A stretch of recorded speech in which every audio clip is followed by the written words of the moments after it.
जन्म कुंडली का चौथा घर। जन्म कुंडली के चौथे घर से सुख सुविधा का विचार किया जाता है।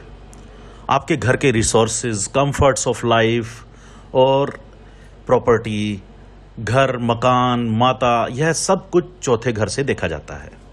आप किस एरिया में रहते हैं, वह एरिया कैसा है, साधारण गली मोहल्ला है या फिर एक पॉश एरिया है, यानी कि आपके रहन सहन का तरीका क्या है, यह सब कुंडली के चौथे घर से देखा जाता है। इसके अतिरिक्त चौथे घर से माता का विचार किया जाता है। कुंडली के चौथे घर से पता चल जाएगा कि आपको अपनी माता की ओर से कितना सुख मिला है। इसके अतिरिक्त आपने कोई प्रॉपर्टी ली है, कोई किराएदार को रखा है या किराए के मकान या आपके पास रेंटेड प्रॉपर्टी है, तो उसके लिए भी कुंडली का चौथा घर देखा जाता है। विदेश में आपकी प्रॉपर्टी, विदेश में आपके संपर्क, यह सब भी चौथे घर से देखते हैं। तो आज हम ऐसी चीजों को जानने की कोशिश करेंगे जो कि आपको पहले से पता नहीं थी। ठीक है, तो एम्बेसी में अप्लाई करने के लिए आपको किस दिन जाना चाहिए, यह भी कुंडली के चौथे घर से देखा जाता है। कागजी कार्रवाई किस दिन की जानी चाहिए, और इसके अतिरिक्त कोर्ट में आपकी पेशी है और आपका केस लगा हुआ है, तो उसके बारे में भी चौथे घर से इंफॉर्मेशन मिल जाती है। आपका सोशल सर्कल कितना होगा और आपकी समाज में, जनता में क्या इज्जत होगी, चौथे घर से देखा जाता है। असहनीय सुख दुख के मौके इसी से देखे जाते हैं। जीवन में मांगलिक कार्य का होना, उत्सव होना, हर्ष उल्लास, यह सब भी चौथे घर से हम देखते हैं। जीवन का असली सुख, पूर्ण आनंद, यह भी कुंडली के चौथे घर से देखा जाता है। चौथे घर से हम गाड़ी को खरीदना, बेचना, प्लॉट सेल करना, प्रॉपर्टी डीलिंग का काम, कोर्ट कचहरी के मामले, यह सब चौथे घर से देखे जाते हैं। इसके अतिरिक्त आपके घर के पालतू जानवरों के लिए के चौथे घर से विचार किया जाता है। गोद लिया हुआ पुत्र या पुत्री इसी घर से देखते हैं। किसी गुमशुदा पुत्र या पुत्री के लिए भी कुंडली के चौथे घर से पता लगाया जाता है। कुंडली का चौथा घर आपके ससुर का है। आपके पति या पत्नी का रोजगार चौथे घर से पता चल जाता है। इस तरह से हम कुंडली के चौथे घर से ये सारी चीजें देखते हैं। और भी हैं, लग्जरी की आइटम्स, जितनी भी चीजें हैं वो चौथे घर से देखते हैं। हॉस्पिटैलिटी का सेक्टर चौथे घर से देखा जाता है। 5 स्टार होटल हो या ढाबे के बारे में देखना हो, कुंडली के चौथे घर से विचार किया जाता है। अब हम बात करेंगे कुंडली के चौथे घर में यदि 9 ग्रह हों तो उनका आपके जीवन पर क्या असर पड़ता है। सूर्य से शुरू करते हैं। सूर्य यदि कुंडली के चौथे घर में विराजमान हो तो, यदि सूर्य कुंडली के चौथे घर में हो तो आप चाहे कितना भी बड़ा साम्राज्य खड़ा कर लें, कितनी ही संपत्ति बनाने, कितना ही पद प्रतिष्ठा मान सब कुछ अर्जित कर ले, एक ना एक दिन उसके चले जाने का डर रहता है, क्योंकि कुंडली के चौथे घर में सूर्य राजभंग योग कारक होता है। यदि आप सरकारी नौकरी के लिए प्रयास कर रहे हैं और आपकी कुंडली के चौथे घर में सूर्य है, तो आपको प्राइवेट के लिए प्रयास करना चाहिए, क्योंकि सरकारी नौकरी मिलने के बावजूद आपको उसके खो जाने का डर बना रहेगा। ठीक है, तो सूर्य चौथे घर में राज्य कृपा देता नहीं है, राज्य कृपा ले लेता है, राजभंग योग कारक होता है। तो सूर्य यहां बिल्कुल शुभ नहीं है।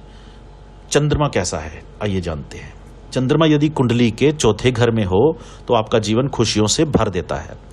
चंद्रमा यहां दिग्बली माना जाता है। आपके ऊपर माता की विशेष कृपा रहती है, या माता के समान कोई औरत, उसकी आपके ऊपर कृपा रहेगी। आपको पालने में किसी न किसी स्त्री का हाथ होगा और आपकी तरक्की में भी मां समान कोई ना कोई ऐसी महिला होगी जो कि आपके पालन पोषण के लिए जिम्मेदार होगी। जीवन में सुख साधनों की कोई कमी नहीं रहेगी। सुख संपत्ति, ऐश्वर्य, सब कुछ आपको अपने आप मिलेगा।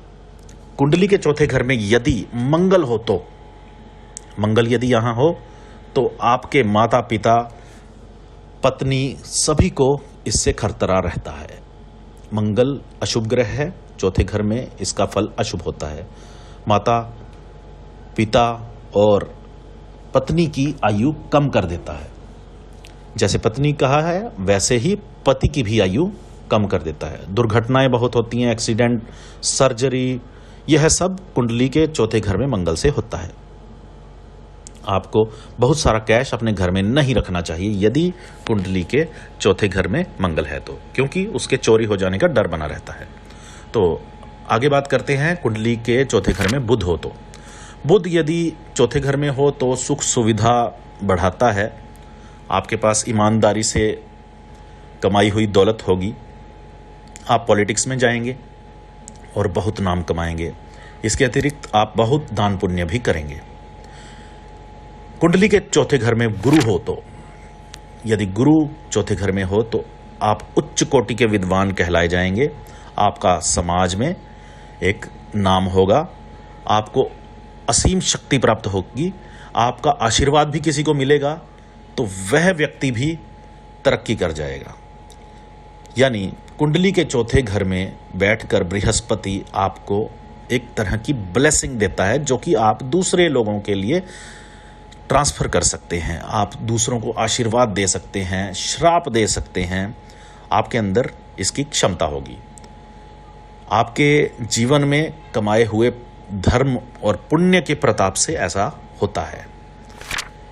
कुंडली के चौथे घर में यदि शुक्र हो, शुक्र यहां पर हो तो सुख समृद्धि और उत्तम आजीविका के अवसर देता है। कोर्ट केस में आपको जितवाता है, आपकी विजय होती है और स्त्रियों के सहयोग से आपके जीवन में भाग्योदय होता है।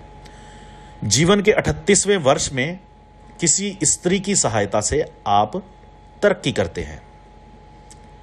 कुंडली के चौथे घर में शनि हो तो, शनि यदि कुंडली के चौथे घर में हो तो आपके जीवन में उतना आनंद नहीं रहेगा। आप उदासीन रहेंगे, आप बहुत ही परेशान रहेंगे अपने जीवन में, हताश रहेंगे, डिसअपॉइंटेड रहेंगे, अपनी जिंदगी से आप संतुष्ट नहीं होंगे। इसके अतिरिक्त बिना बात की बदनामी शनि यहां पर होने से देता है। शनि यदि चौथे घर में हो तो जातक दूसरों के आवास पर रहता है। आपके चाहे जितने भी मकान हो, आपको दूसरों के घर पर रहना पड़ता है। कुंडली के चौथे घर में शनि के होने से आपका सम्मान नष्ट होता है। अब बात करते हैं कुंडली के चौथे घर में राहु होने से। राहु यदि यहां हो तो जातक अपने माता पिता और सगे संबंधियों से दूर रहता है। जातक को विदेश में पढ़ाई करनी पड़ती है या कार्य व्यवसाय के लिए विदेश जाना पड़ता है।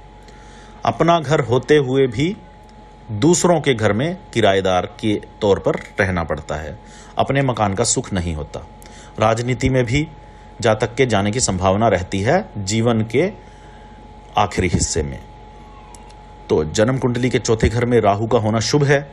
यहां पर जनता से उसको सम्मान मिलता है, प्रतिष्ठा मिलती है।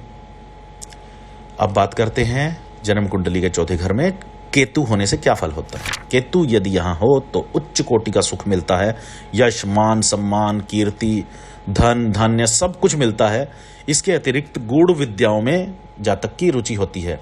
ऐसे जातक अपना कार्य देवी देवता या जादू टोने आदि के द्वारा करने की कोशिश में रहते हैं। तो यह थे 9 ग्रह और उनका चौथे घर पर प्रभाव। यदि आपकी कुंडली में चौथा घर खाली है तो वहां पड़ी हुई राशि से विचार किया जाएगा कि वहां का स्वामी कहां विराजमान है। इसके बारे में किसी अन्य जगह हम विचार करेंगे। आज के लिए इतना ही। जल्दी ही नए वीडियो में हम मिलते हैं आपसे। तब तक के लिए नमस्कार। अगर वीडियो अच्छा लगा हो तो लाइक करें।